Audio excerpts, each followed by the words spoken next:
Rain fell hard on the broken planet. The air smelled like dust and whetstone. He had been walking for 3 days, no food. No fire, only a knife and a half-dead transmitter.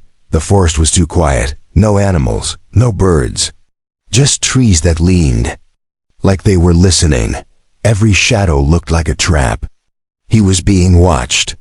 He felt it in his chest tight, heavy. Not fear exactly, but something close. His name was Mason, a scout 2nd rank, sent down before the big drop. But something went wrong. His team didn't land. The ship never came back. He was alone. And he wasn't supposed to be. His boots sank into wet leaves, mud clung to his legs. He stopped. Listened. Nothing. Then crack. He turned fast. Knife ready. Nothing behind him. But something moved to his left, fast. Low to the ground. Mason dropped, breathing slow. He scanned the brush. Then he saw it. Yellow eyes. Not human. Not friendly. The shape was crouched, half-hidden, like a shadow pulled from the earth. 4-legged. Long body. Sharp snout. Alien predator. He didn't move. It stared at him. It didn't growl. It didn't blink. Then the wind shifted. The thing's ears twitched then.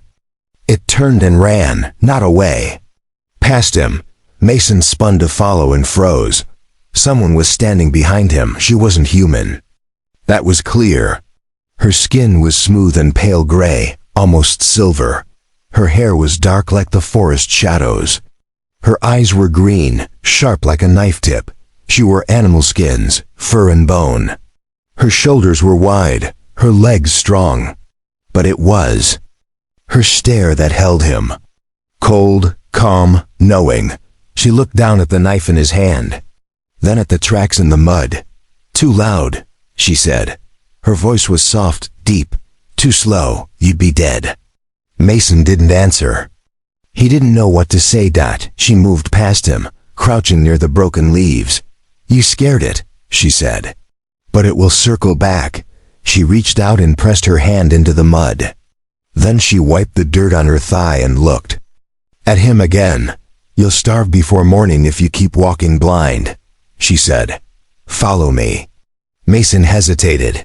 You want to die here? She asked. He shook his head. Then stay close. Step where I step.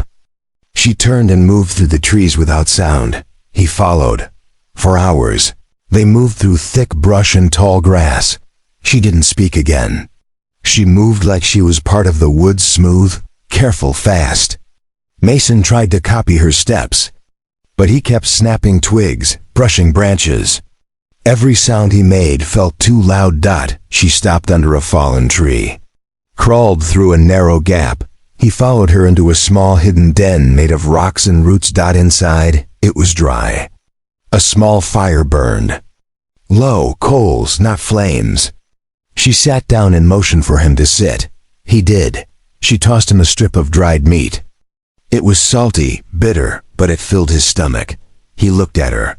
Why are you helping me? She tilted her head. Because you don't know how to hunt. That's not a reason. No, she said. But it's mine, he frowned. What? Are you? Her eyes narrowed. What are you? He didn't answer. She leaned back and closed her eyes. Sleep now. Tomorrow you learn. Mason didn't sleep much. The forest sounds felt too close. But he watched her. The way she breathed. How still she lay.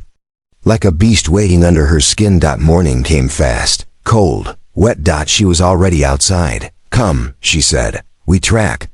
For the next few days, she showed him how to move quietly. How to read claw marks on trees. How to tell the winds. Story by the way leaves turned. She didn't smile. She didn't ask his name. But every time he failed, she corrected him with few words and sharp eyes. He started to get better. He caught a rabbit. She made him gut it, skin it, cook it, eat it. You stink less, she said after 3 days. Still loud, but better. One night they sat near the fire. It crackled soft. He looked at her. Why live out here alone? She didn't speak for a long time. "My kind," she began, then stopped. "They chose war. I chose this." He nodded. He understood that choice more than he wanted to. After a moment, she looked at him. "You don't want to go back," she said. "I see it." Mason didn't reply. She leaned forward. Her voice was quiet. "I can teach you more. But not if you leave." He stared at her. "Stay," she said. "Track with me." Mason didn't answer right away. The firelight danced across her face. Her green eyes stayed on him, calm but serious. Around them, the forest whispered with wind and distant sounds.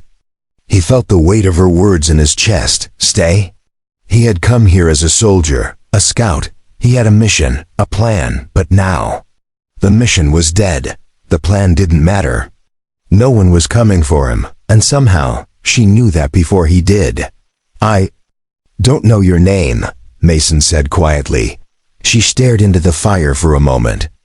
Vel, he repeated. She nodded once. "I'm Mason. I know." He blinked. "You knew my name?" "You talk in your sleep," she said, without smiling. Mason looked away. "You really want me to stay?" Vel shrugged. "Only if you learn. Only if you don't slow me down." Mason gave a small laugh. "That's fair." The next morning, Vel woke him before the sun. "The prey moved east," she said. "We follow." He rubbed his eyes and followed her through thick trees and wet moss. They moved quickly. He stepped where she stepped, listened when she stopped, watched the way her body tilted to the wind. After hours, they found a trail. Deep prints, fresh. Vel crouched beside them and touched the ground. "Big one," she said. "Horns, thick hide. It hears well but sees poorly." "What do? We trap it." "How?" "Not with rope, with fear." Mason frowned. "Fear?" Vel stood. "You'll see." They moved fast.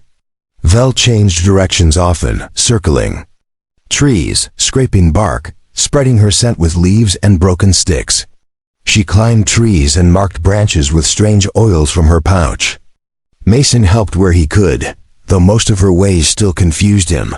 When the trap was ready, they waited in silence. Then it came. A beast with thick fur and long horns. Eyes like black stones. It moved heavy but fast. It sniffed the air, then froze. It smelled her. It backed away, then ran into the path she had made, right where she wanted it. Then Mason saw her idea. She didn't catch the beast. She guided it. Step by step, fear by fear. The beast moved into the old cave near the cliffs. It ran inside. She tossed a burning herb after it. Smoke filled the cave. The creature panicked and bolted straight into a dead-end snare, where sharp rocks blocked every exit. Vel stepped forward and lifted her spear. One clean strike. The creature dropped. She didn't cheer. She didn't smile. She bowed her head once. It fed us with its death. Mason helped her cut the meat. It was heavy work, but they worked well together. That night, he felt full for the first time in days. Vel gave him the softest piece of meat. "For effort," she said. He looked at her. "You've done this a long time." "Yes." "Were you always alone?" She didn't answer right away. "My pack fell," she said at last. "During the Sky War. We chose to fight without ships. Ground war. It was messy." Mason nodded. "I know. I was in it too." "You fought against my kind?" "I didn't know who was who. We just followed orders. Shoot what moves." Vel was quiet. "That's why I left. Orders turned my sisters into something else." He looked into the fire. "I left too. After the crash." "You didn't leave," she said. "You were left." He didn't reply. She stood, walked a few steps away, then looked back. "You track well now. Better than most." Mason raised an eyebrow. "Praise from you? That's rare." "I only speak truth," she said, "and truth is, I don't want to track alone anymore." Mason felt something shift inside him, a pull. Not just from her, but from the woods, the fire, the silence. This place had no orders. No ranks, no lies, just survival. And someone beside him who saw him as more than a uniform. He stood beside her. "You won't have to," he said. She gave the smallest smile. Just for a second. Then she turned. "Tomorrow," she said, "we track something smarter." Smarter than what? Smarter than us. The next day, the wind smelled strange. It wasn't the scent of animal fur or wet trees. It was metal. Burned wires. Oil. It didn't belong in the forest. Vel crouched low and placed her hand on the earth. Something fell. She said, "West." Sighed. Mason sniffed the air. He knew that scent. It was human tech, military grade, maybe a pod. Maybe worse. "You know that smell?" Vel asked. "Yeah," Mason said. "It's ours." She didn't look surprised. "Then we must move fast." They traveled through thick vines and rocky slopes. Mason noticed that Vel was quiet, focused. Her body moved like a blade sharp. Ready. After 2 hours, they found it. A small drop pod, half buried in dirt and leaves. The metal was twisted. Smoke still rose from the vents. Something had broken the rear hatch. Mason stepped closer. It wasn't just a pod. It was a weapons carrier. Crates had spilled out into the mud. One had burst open, its contents gone. Saw footprints. Not animals, not boots. Clawed feet. Vel walked around the crash site. "They took the power cores," she said. "And the long shooting weapon." "The rail rifle," Mason muttered. "That's not good." Vel's eyes narrowed. "They won't use it to hunt deer." "Who are they?" Mason asked. "Scare. Wild clan. Live deep in the rocks. My kind. But broken. They live only to kill. If they have your weapons at ... Mason tightened his grip on his knife. "We can't let them keep it." Vel nodded. "Then we take it back." They waited until night. Vel painted her face with ash and green clay. She gave Mason some too. "No shine, no scent. We become the trees." They moved like ghosts, through hills, over roots, around silent lakes. By midnight, they reached a high ridge. Below, firelight flickered in the dark. Scare warriors sat near it, big, hunched, scarred. They wore bone armor and strange metal scraps. The stolen rifle rested beside the largest one. Mason whispered, "How many?" "5. One rifle." "Others?" "With claws and teeth." "Plan?" "We scare them," Vel said. "Strike hard, fast, no mercy." He nodded. Vel reached into her pouch and pulled out a black powder. She rubbed it on a stone and lit it with a coal. Thick smoke rose, then burst into a flash bright and loud like thunder. The scare jumped up. Howling, Mason rushed in behind Vel. She moved like lightning, striking one with her spear. Mason grabbed a fallen knife and threw it. Another scare. Dropped, but the one with the rifle turned, aimed. Mason ducked. Boom. The rifle fired too loud. The kick knocked the scare backward. He hit a rock and didn't get up. Vel pounced on the last one, biting into his shoulder with sharp teeth Mason didn't know she had. Then silence. The fire cracked, the wind blew. All 5 scare were dead or unconscious. Mason walked to the rifle. The barrel was bent. Useless now, he looked at Vel. Blood was on her cheek. She wiped it off and stared at him. "You fight like prey no more," she said. Mason looked around. "We should burn all this. No one else should find this gear." She nodded, agreed. They tossed the weapons and crates into the fire. The flames grew tall and wild. When it was done, they walked back through the trees. No words for a while. Then Vel said softly, "You could have run. But you didn't." "I told you," Mason said. "I'm staying." She glanced at him. "You still smell like human steel. I'll learn your ways." She stopped walking, faced him. "You already have," she said. "More than most ever do." A silence passed between them. Then she added, "Tomorrow, I teach you to move without sound. Even your heartbeat will be a whisper." He smiled. "I'm ready." But he wasn't, and what hunted them now would be louder than anything they had ever tracked. The next morning was quiet. Too quiet. No birds. No wind. Not even the bugs made a sound. Vel stood still at the edge of the camp. Her ears twitched. Her nose moved slowly. She was sensing something.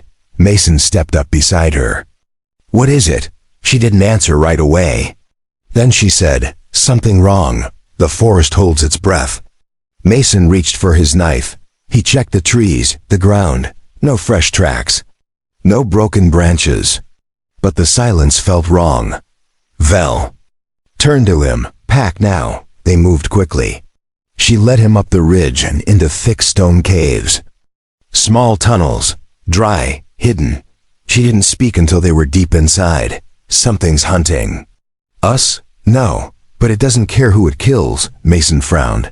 "What kind of hunter?" She crouched near the fire pit. "Old kind. Not from this world. Comes when war touches the land. It smells blood and follows." "Alien?" Mason asked. She nodded. "Older than my kind. My mother told me stories. Long arms, no eyes. Feels your fear. Moves between trees like smoke." Mason looked toward the cave mouth. "You're saying it's here?" Vel's voice dropped. "It's already watching."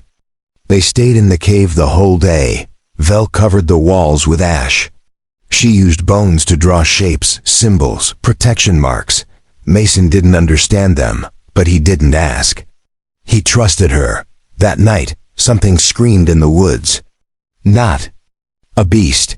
Not a skarr. It was a sound that froze the blood. Long, thin, hollow like the wind crying through metal. Vel didn't flinch, but her voice was tight. "It knows we're not from here." Mason gripped his knife tighter. "Then we make sure it knows we won't go easy." She shook her head. "Knife won't help. You fight it with stillness. You fight it by not fighting." "That's your plan?" "No," she said. "That's survival." At midnight, the wind changed. The cave grew cold. Vel pressed her fingers to his chest. "Slow your heart. Think like stone, no fear, or it will find you first." Then she left the cave. Mason stared after her. "What are you doing?" "Luring it away," she said. "No." Mason stepped forward. "You'll die." She looked back. Her eyes glowed faint in the dark. "If I fall, you must remain, learn, survive." She turned and vanished into the night. Mason waited. Minutes felt like hours. His heartbeat pounded. Then he heard it, breathing, not his, not hers. It came from the tunnel wall. Deep, wet, slow. Mason held his breath. A shadow moved past the cave entrance. Long fingers, bent legs, a thin neck. It didn't walk. It floated. No eyes, no mouth. Just a twisting shape of skin and black lines. Mason didn't move. It stopped. Sniffed. The air. The air grew thick, heavy, like trying to breathe underwater. Then it turned and left. Mason fell to his knees, gasping. Vel returned just before dawn. Her arm was bleeding. She dropped her spear at the entrance. "You lived," she said softly. He ran to her. "What happened?" "I led it to the river," she said. "It can't cross water easily." "Did it follow?" "Yes, but not fast." She sat down hard. Her body shook. Mason ripped cloth from his pack and wrapped her wound. "You shouldn't have gone alone." "I had to." "No," Mason said firmly. "We do this together now." She looked at him. Tired, weak, but proud. "You speak like a mate," she said. He blinked. "What?" "In my people's way," she explained. "To say we fight together means your soul has chosen." Mason was quiet. Then, "Maybe it has."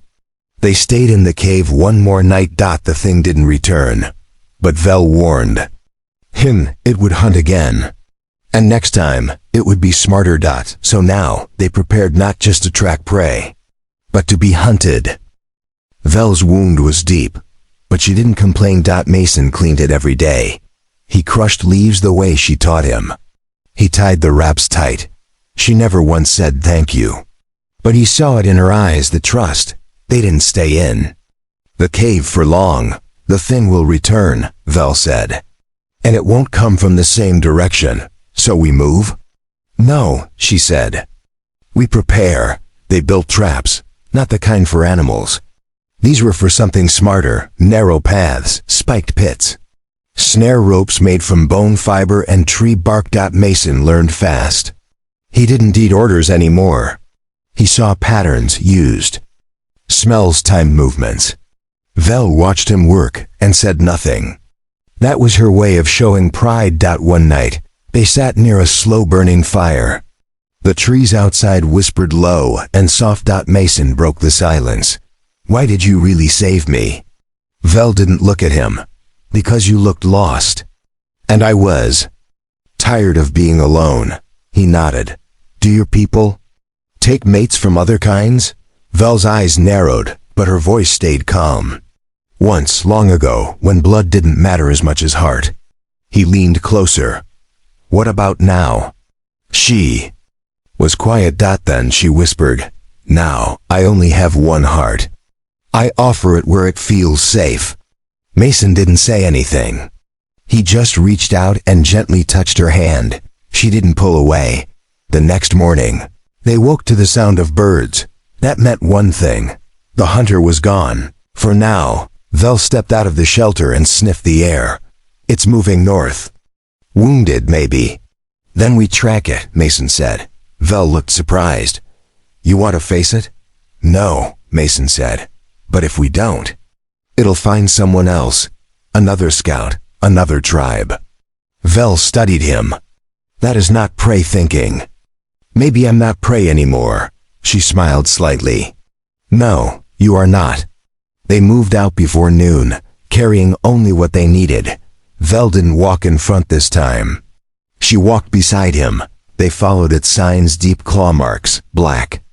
Sap on the trees, trails of strange burned grass.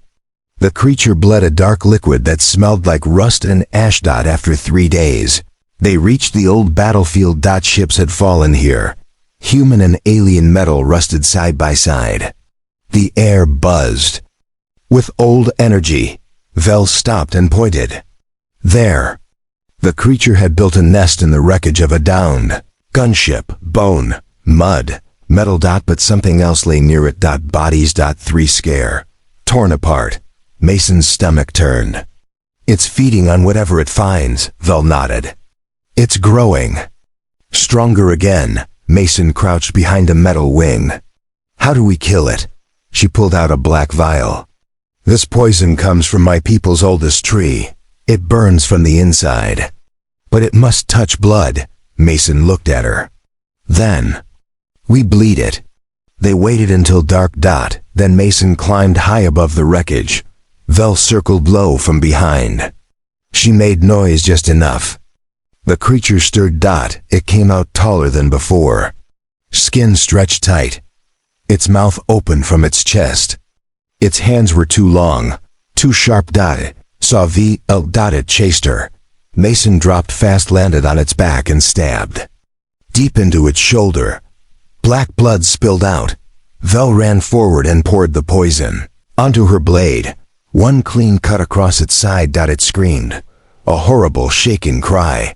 Its body burned from the inside. Black smoke rose. It fell, twisted and tried to crawl. Then nothing. Silence. Mason fell to his knees. Shaking. Vel sat beside him. They didn't speak for a long time. At last, Mason said, It's over. Vel looked at him. No, she whispered. Now we choose what comes next. Asterisk. The sky turned orange as the sun sank behind the trees.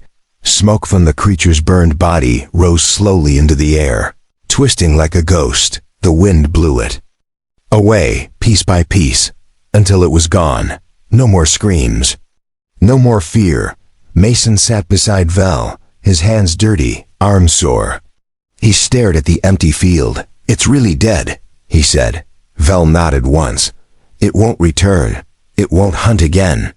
He looked at her. She had blood on her face, but it wasn't hers. Her chest rose and fell slowly. Calm now, but tired. She had given everything. "We could go back to the camp now," Mason said. "We could rest." Vel shook her head. "There is no camp now. The forest has changed. So have we." Mason understood. They were different people now. Not soldier and survivor. Not human and alien. Something else. Something new. That night, they made a small fire near the stream. The sky above was full of stars. No ships. No lights. Just silence and peace. Vel leaned against him. For the first time, she let her head rest on his shoulder. "You stayed," she said softly. "I told you I would." She looked up at him. "Others left me. My pack, my leaders, even my world, but you didn't." He took her hand. "I didn't come here to find a home. But I think I found one anyway." She didn't speak. Instead, she reached into her pouch and pulled out a small carved stone shaped like two joined paths. She placed it in his hand. "In my tribe," she whispered, "this means shared journey. Once given, it is never taken back." He closed his hand around it. Then we walked the path together. They sat in silence for a long time. The stars moved slowly across the sky. The forest began to breathe again, light wind, soft birds, distant water. A new life waited ahead. One without orders, without uniforms, without fear. Just two hunters, two hearts, and the wild land they now called home.